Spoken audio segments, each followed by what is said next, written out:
Ah, good day, ladies and gentlemen.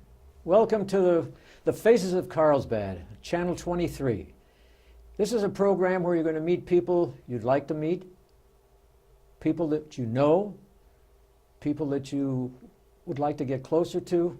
Anyway, it's a program that we want you to feel good about when you see us. And the people you're going to meet today, the gentleman you're going to meet today, is one of the most famous individuals I've ever had the pleasure to interview. And I would like to introduce my close friend, Andrew Goodbar. Andrew. Hello, how you doing, Bob? It's good to see you.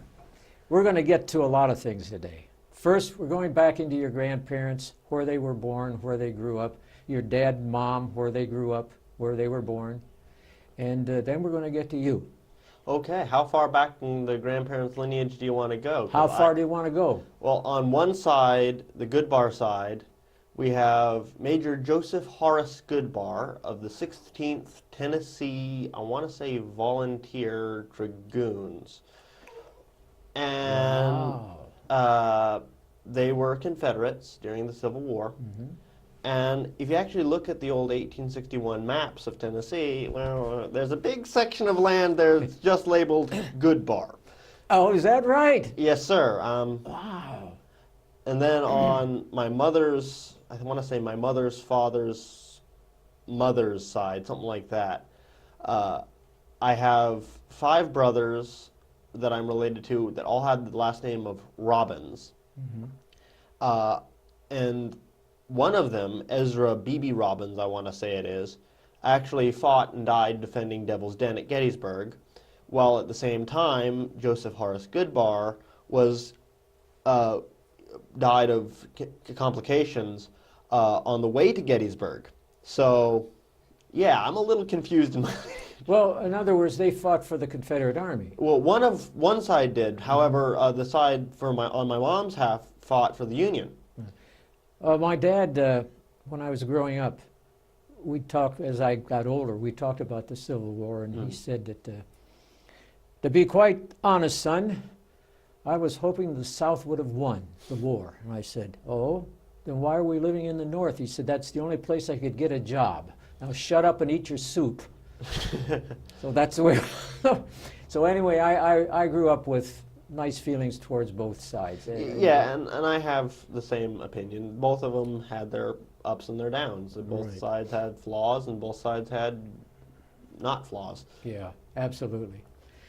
So anyway, and so you go all the way back. That's fantastic. There's actually further back, but I don't know it well enough to actually Yeah. talk about it. Well, what about your mom and dad? Well, okay. Well, my dad was born in, I want to say, Dallas, Texas. Mm-hmm.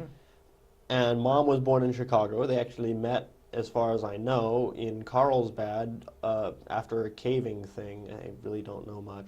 Yeah. Sad. I know more about my waybacks than I do about the Oh, don't feel badly. immediates. You're not the only. Well, you're not the only one that. Actually, the thing is, my grandmother on my father's side, who was living in, I want to say, Dallas, Texas, as far as back as I can remember anyway, she got a bachelor's degree in theater, and my mother's father was in radio. Mm-hmm. I ended up with his hair and eyebrows, but... Oh well, that's all right. Now you say Chicago. You mentioned Chicago. That is correct. My mother and her family come from Chicago, and Grandpa on mom's side was in radio in Chicago for a very long time. Was it radio station WBBM? WBBM, yes. I used to listen to it when Really? yes, I lived in Ohio, outside of Akron, about 30 miles south of Cleveland, and I loved to play on the radio. I would listen to the Shadow on radio, and then I would, after the shows would go off, I'd turn my radio to different stations. KXEL in Waterloo, Iowa, WBBM in Chicago, WXYZ in Detroit. Boy, this is really great. Yeah, if you can name any of the radio stations that came out of Chicago aside from WBBM, my grandpa probably worked for them. WGN? Pretty sure. Oh, that's great. Yeah. I've never interviewed anybody who did the same things that I did and worked for the places. I might have heard. You may your have heard my grandmother grandfather on radio. on the radio. Yeah. Very likely. By golly, did you ever hear of WTAM? Yeah, That's in Cleveland. Okay, I haven't heard anything from it, but I think I've heard of it. My grandpa talks to me about the radio stuff when I ask him. So. Well, and then when we get into this show business thing, you remember the Hall of Fame of the famous rock stars? Yes. It's in Cleveland, Ohio. Uh-huh. And the guy who founded that, and now all of a sudden my brain has gone dead, he worked for WAKR for Akron, and he was the founder of this Rock and Roll Hall of Fame in Cleveland. And it'll come to me tonight when I sit down and look at the ceiling, the name will come back. But anyway, I was coming out from the University of Akron one day on the bus on my way back home, and he was coming out of the radio station. So I saw him in person. That's pretty cool. I couldn't wave or anything because I was inside a bus, but I thought, that's nice. And he later on became very famous when he founded the Rock and Roll Hall of Fame. That's pretty cool. I bet your dad would remember that just like that. But you know, the older I get, the dumber I get. So anyway, but let's get back to you now. You're going to college. Yes, that is correct. I am getting a degree in digital video media, a certificate of completion. It is digital animation. And my real goal is not to be the guy who sits behind the camera or the guy who does stuff on a computer. My goal is to be out there in front of the camera, which is kind of what I'm doing right now. Well, let's bring that up. When did I first meet you? As far as I remember, on stage. On stage is right.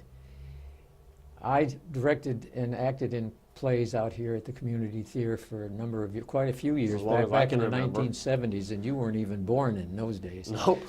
And finally I reached a point where the acting part was fine, but you know, when you get to a point you want to start directing plays, so I started directing plays. Well, a couple of things that bothered me, Andrew, was the fact that as an actor, when you get in front of a big audience, you sometimes go blank. And I was working with two wonderful actors and actresses, an actress and an actor in this town, Miss Lynn Pitcaithley, and we had a doctor in town. I won't mention his name, he's passed away. Oh, I'm sorry. And it was a murder scene. Oh, gosh. I was playing a detective, and a lady had been murdered in their apartment. And my line was, so I'm here checking on a murder that took place here. And all of a sudden, the audience, I felt the audience. You felt And the I forgot my lines. And I walked back and forth. Back and forth. And I kept mumbling, a murder has been committed here. And finally, the doctor said, aren't you interested in such and such? And, yes, I wanted to bring that up too. He got me off the hook, but that was scary. That is always kind of scary. Yeah. And then a number of years later, I was playing the part of a hotel manager, and a gun came through the curtain, and I was shot and killed. I didn't even have a line. I was killed right there on the stage. And afterwards, a friend of mine came up, and he said, after the performance was over, and he said, I want to tell you something. That's the best thing you've ever done. And I said, excuse me, I didn't have a line in it. And he said, that's why it's the best thing you've ever done. That's terrible. Yeah. That's how they treat you, you know, you get down the end of the line, I don't know. But anyway, we got together in a recent play. We won't mention when that play was, but those times are past. But the play was, You Can't Take It With You. Yep. You can't take it with you. And you had a wonderful role in that play. Yes, I did. Well, what drew me to the theater, let's see here. I've always loved acting, and I've always been a real character. Anyone can tell you that I've always been really kind of an out-there character. But what really got me into the theater was Mom says, Andrew, they're having an open house. I'm having your dad take you to go see the theater guys. Okay. So I went to the theater, actually dressed just about like this. Yeah. And I believe it was you, Mr. Scholl, that said, wow, you look like you belong in Hollywood. I did. I did say that because you were so well dressed, and you don't see that very often around this city or in this country anymore. And it's so nice to see somebody, because when I was a teacher, I went to school always dressed in a suit and a necktie and a pair of dark pants, because I wanted to impress the kids that I was teaching that this is important, to always look your best if you can. And I spotted you out there and I thought, holy mackerel, he could make a great person to be in our theater. And you have, and every time I go into that library, you're well dressed. Well, that's kind of, it's not, the library does not have a dress code for its employees that states you got to be like this, but I have a personal code that I dress like this. Good for you. There's that. That I like, and I wish more people were like that.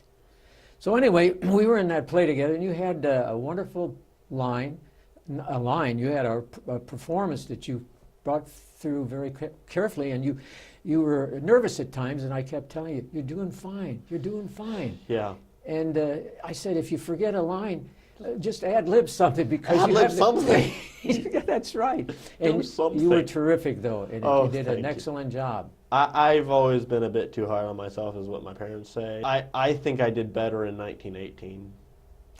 Well, that was a good play, but this one was more difficult play to go through. It was much more difficult for me as well. So. And you did a good job in it. And if you were worried about forgetting a line or two, just remember this. There were, how many, 24 people in this play? Yeah. Now, I did an excellent job because I only had 2 words to say in that play, right? Yeah. How can you forget 2 words? And I came out the first night, and all of a sudden, which 2 words was I supposed to say? But I finally got them out. Yep. So, but you had a lot of lines to learn, and you did a good job, and I kept telling you, don't worry about it. Yes, you did. The heck with the audience. Talk to these people up here, because everybody in that cast muffed lines at times. You were not the only one. I know, and thank you for telling me. I only had 2 lines, and my boss, the police chief, would say, Bob, you check the kitchen. I'm supposed to say, yes, sir. That's all I had to say, and that's easy. Yep. Some guys said that the only good roles I've ever seen you is when you died. That's terrible. Yeah, that's right. That's what happened in this theater. But you'll have a lot of fans behind you. Oh, well, thank you. And I'm sure a lot of people said nice things about you afterwards. Yeah, and it always feels good to have people say, oh, I loved the play. Yeah. And that's part of the reason I do it. Well, no, you did an excellent job, and you've got a future ahead of you in the theater. Because, first off, you look the part of an actor. And if somebody's out there from, say, Hollywood or wherever it might be, they'll say, he'd be good for this particular role. Mm. And I've talked about this many, many times, but my boss, Mr. Lutman, he was in the theater. Really? Did you know that he was in a famous movie? Really? Fiddler on the Roof. Really? You know, I'm serious. That's cool. And he was one of the Russian dancers in this terrific film. Yeah, and I was sitting there watching it, and I keep watching it every so often, and I keep saying, and his name is even listed at the end, you know, when they give the credits. And I thought, my gosh, I'm really impressed. But he was such a terrific dancer with these other 7 dancers. I think there were 8 dancers altogether, but you could spot him right away. And that's the way with you. They're going to spot you as a good actor. Well, thank you. That means a lot. And if you mess up on lines, don't feel badly, because you will not be the first. And I guarantee you, you will not be the last. That's the truth, and may that never change. That's right. If it's not the first and it's not the last, there's room for improvement. And when there's room for improvement, there's room for improvement, and that's a good thing. And I talked to some of the girls and ladies out there afterwards, and some of the young girls said, my goodness, he's the nicest looking man we've out there on the stage in years. And it's true. So you've got the women they've got their eye on you too. So, oh dear, yeah. That's trouble. No, don't feel badly. Just tell them, I'm an actor, I don't have time for this. Just go on your way. I'm an actor and I'm a student, that's all the time That's right. So how's the school going? Are you enjoying it? Well, I am. My current only class is with Sam Christensen. He's a great guy. He's teaching us to use the Maya software, which is 3D animation software, sort of like what Pixar sort of like Pixar. Well, you're talking a language that, at my age, I'm not even involved in it. My wife, through the years, has given me 6 cell phones. I've lost all 6 of them. She's talking about, what's it, iPads? Oh. And I don't even know what an iPad is. And Yeah. then she's talking about all these other things, Facebook. And I said, what do you mean Facebook? She says, well, this is where they send you messages. I said, you don't write letters anymore? Yeah. Well, from someone who has Facebook, it's more trouble than it's worth. Oh, is it? It is. Oh, you made my day. You made my day, Andrew. Oh, my gosh. But anyway, today we were looking around, and she was going through the Facebook, and I said, that's not for me. And I looked at my cats, and they just looked at me and they just shook their head too. So I thought, Yeah. at least I've got some animals who agree with me. Well, you're not only animals. Only reason I have Facebook is for Spotify, which has great music on it. Oh, yes, yeah. So. What kind of music do you enjoy mostly? I have a very wide range of music. I like rock. I like country westerns sometimes. I like classical. I like folk. I like independent bands like Abney Park, which are a steampunk independent band that I just love them. You ever hear of Glenn Miller? Sounds vaguely familiar. Stan Kenton? Vaguely. Mm-hmm. If you told me a song or started singing one that they did, I could probably tell you if I heard it or not. You could hear it. You could. Those were the days when I was growing up. Those were some of the nice bands. Woody Guthrie. Well, I used to listen to Woody Herman, but not Woody Guthrie. Okay, I like Woody Guthrie, like the old 20s era music. Yeah.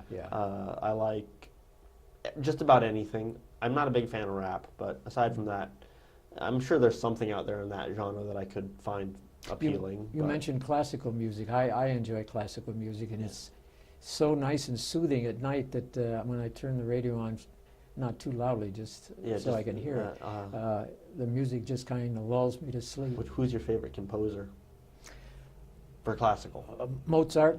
Mozart. Yeah, that's one of my favorites, and there are some others, but Mozart, I guess, would be number 1. Yeah, he's cool. I like Mozart. I like Handel. I like Bach. Bach is good too. Yeah. I like. Oh man, I'm drawing a blank now. But don't feel bad. I like a wide variety of those guys. Yeah, and it's nice. Music is a language not put into words. It just makes you the classical music I'm referring to. Yeah. The music comes into your body like wonderful words, and you don't have to speak a language. You can just absorb Enjoy it. Yeah, you know? yeah. So the class that you're taking, you're going to get a degree in that hopefully shortly. Well, I've actually just got a math quiz. Sorry, I'm not enunciating clearly. I've got to pass a math quiz or test and pass the classes that I'm currently in, and then I get my certificate of completion. So Wonderful. I'm looking forward to that. That's terrific. Do you? What are your favorite classes besides the one you mentioned at the beginning of the program? Well, I like the acting classes that Mark Buchholz teaches. I'm a big fan of the film class that I took with Tiffany, Miss Pascal, up at the college. Unfortunately, she doesn't have them very often, but when they are, I really get psyched. So Good. I get up and sign up. I really am enjoying the digital animation classes with Sam Christensen, Mr. Christensen. So that's all I've really taken so far. Do they still have classes in history and math?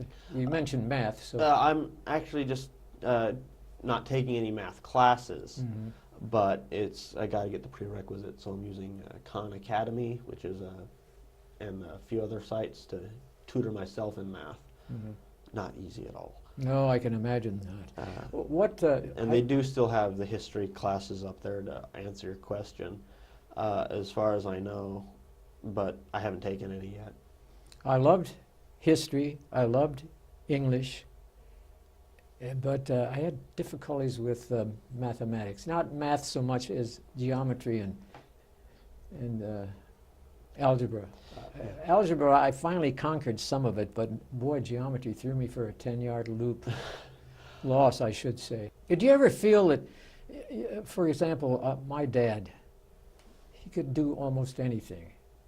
And you feel that way about your dad, too? I do. Yeah, okay. And then they have sons like the two of us.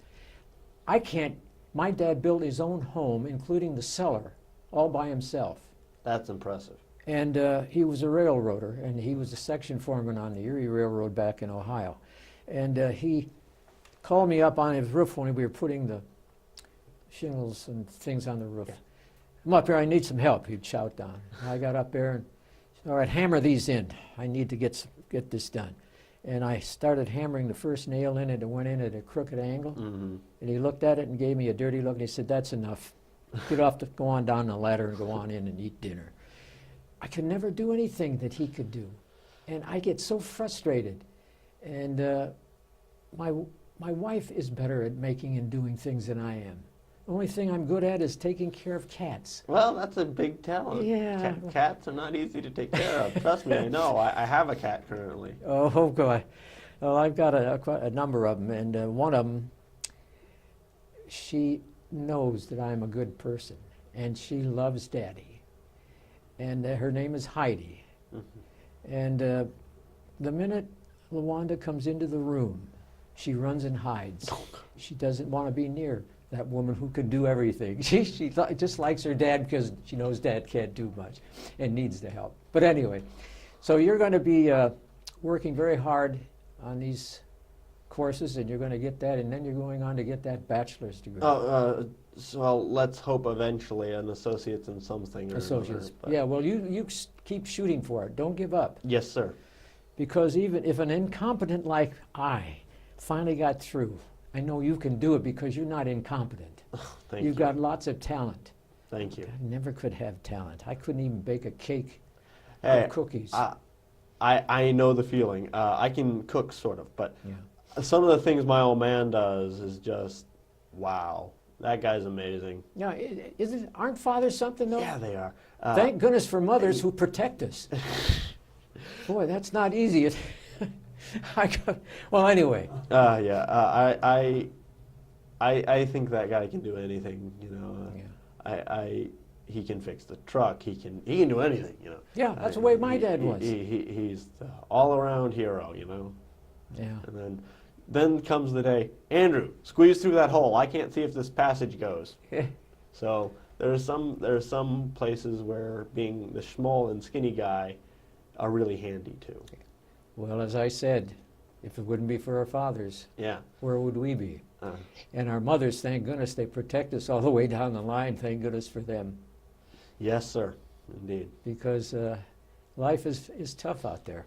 Yes, it is. But as far as your acting goes, you're going to be a good addition to that theater, the community. Well, thank you theater. very and, much.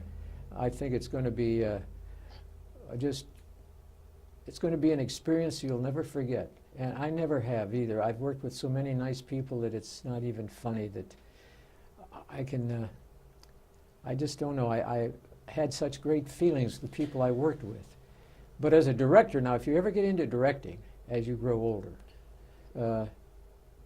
you want to make sure that they listen to you when you give orders out. Mm-hmm. And that's the key thing. Don't let them do what they think should be done. You say, I'm directing the play. You will do what I want you to do. Yeah. And that sometimes it's not easy to take, but you have to do it. Yep. And I've got a few little short films I've made. They're not anything special, but I kind of got the sense that, yeah, when you're directing, producing, starring in, and editing a little short film, it's a lot of work. And That's fantastic. yeah, I made a couple of silent films that are, it's just nothing really. It's just a few little things. I put them on YouTube, and when I eventually get the credits made for them, I'll post them publicly. But I think that's wonderful. Tell us a little bit about Albuquerque, how you got involved up there in the theater. well, it was actually kind of a coincidence, but we were going to a dinner with a friend of my mom's, and the restaurant we went to was right next door to a place called New Mexico Young Actors. Mm-hmm. And I went in a few few days later with Mom, and we signed me up for some acting classes, and I did a touring show of Puss in Boots. Puss in Boots. Not to be confused with Shrek or anything, but I got to play the Great Ogre. I ended up being chosen for that role because I was really tall compared to everybody else there, and I could do this really great voice. Yeah. Oh, Most that's of the time. wonderful. I ended up with such a sore throat afterwards. Well, that's fantastic. And then, where do you think this is going to take you? Well, eventually I'd like to get out of Carlsbad, just because there's not much to do here in the way of film and acting. But it's a great town, don't get me wrong. It's just, I'm thinking maybe I'll move to Albuquerque or Santa Fe, and from there, who knows. But hopefully I'd like to get some work doing extras sort of thing. Yeah, right. Background characters, you know. I love being on the stage. Live theater is great. Well, this thing in Albuquerque, they've been doing a lot of movies have been coming into New Mexico filming it. That is true. I've heard that. Yeah. And so you could very well get involved in one of those. Yes. I actually, on that subject of filming, the Lone Ranger film with Johnny Depp was, I actually have a few friends that do Union soldiers through reenactment, because I'm a Civil War reenactor for the Union. Of course, we all galvanize over sometimes because usually there's not enough Confederates, or there's not enough Yankees, or there's not enough somebody. So somebody's got to turn in a blue coat for a gray coat, or a gray coat for a blue coat. Right, right. And interestingly enough, the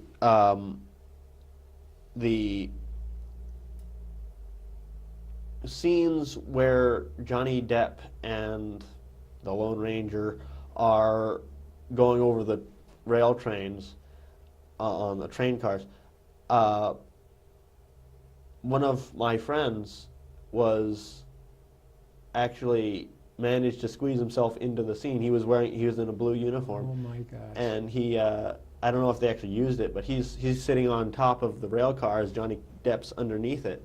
And he's there with the musket looking around. I bet they did use it. I don't know if they did or didn't, but... Oh my gosh. Well, hopefully you'll be able to see it, huh? Hopefully, if I recognize the guy in there. Yeah. And you hope to get involved in that too. I hope to get involved. I actually am involved with Civil War reenactment already. There are a few reenactments that actually happen in New Mexico. There's Fort Stanton Live, the Battle of Socorro, and Valverde Pass, and Glorieta Pass. That was Glorieta Pass, yeah. Right. Glorieta Pass was considered the Gettysburg of the West, in that it was the turning point of the Sibley's Western campaign. General Sibley had wanted to come up and take all the West for the South, and kind of by accident, the Union stopped him, because they were told to go around and come in behind. I don't know the story very well, but I remember that. They a detachment of soldiers was sent out to come up and outflank and come in behind General Sibley, who was really doing a number on the Union forces. Oh yeah. And but they went too far behind, and they found his wagon train. So they burnt the wagons, burnt all the provisions, scattered the mules and horses, and took all the Confederates that were there prisoner. So it was a strategic victory, but not a tactical victory. Yeah, yeah. Well, I know that we could go on and on like this, but I know you've got a class. That is coming up. true. Yeah, I have a you class got at about, 3:15. 3:15. You're at the library now, and that's been how long again? I've worked at the library for about a year. Will be a year, I think, in a few months, maybe 1 or 2. But I really love working there. I end up getting really a lot of satisfaction out of shelving these books and audio books and helping people find what they're looking for. And you enjoy reading at all when you're Uh, finished working like that? I do, yes. My actual reading skills are not very good, but when I do read, I enjoy reading. I typically listen to audio files, like especially the ones that are really well narrated. I found that even in the young adult section, they have a lot of great audiobooks. I'm a big fan of Heinlein, Robert A. Heinlein, Oh, yes, yeah. and they have Spacesuit Will Travel, Red Planet, Star Beast, and the Rolling Stones. I always listen to those when Mom and I would drive back over. You're still developing your talent in reading, though. That is I know, correct. That's great. I actually think that working in the library and shelving books has actually helped me a great deal with my reading and math skills, because you got to shelve via the Dewey Decimal System, and occasionally you run into numbers and you find letters and you get to alphabetize them and put that doesn't go there, that goes there, Yeah, stuff like right. that. That's terrific.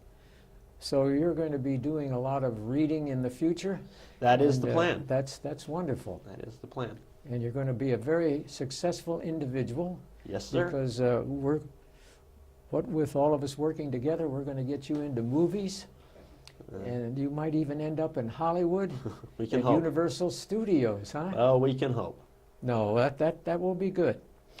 So, well, you've got to thank your mom and dad for doing a good job with you, by golly, I would say. And we might even get your dad into Hollywood. Oh, Yeah. that'd be great. Wouldn't that be something? Yeah. I bet he'd be a good actor. Oh, I don't know, but I think he would. Yeah, I agree.